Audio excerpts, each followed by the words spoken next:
All right, so you are designing a 1400 picofarad capacitor that must be able to have a peak voltage of 150 volts. Use neoprene. Okay, so let's find neoprene. Rubber, neoprene rubber. All right. Okay, there's two things we're going to use. One is the K, right? We're going to use K for that, right? But we also need to look at the voltage, right? So this is volts per meter, right? We want 150 volts, so that's going to tell us what the minimum gap can be, okay? The distance is going to be 150 volts divided by 12 times 10 to the 6th volts per meter, okay?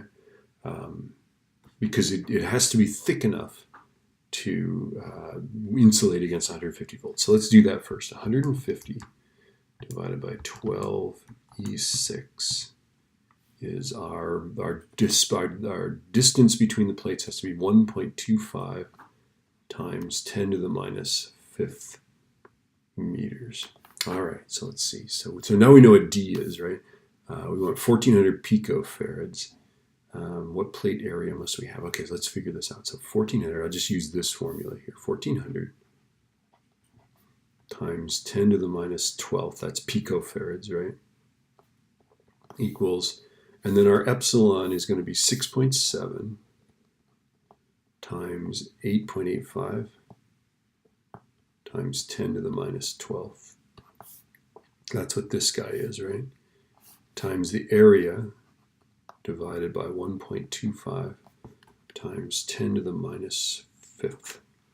All right, I think I can do this math. I'm going to start on this side. So I'm going to go 1400 E minus 12 times the answer I just got divided by parentheses 6.7 times 8.85 E minus 12. All right, I think I'm ready for this. All right, this is, I'm getting that the area is 2.951 times 10 to the minus 4th, but that's square meters, right? If I square root that, I can get what it is on a side. So it'd actually be 1.7 centimeters on a side.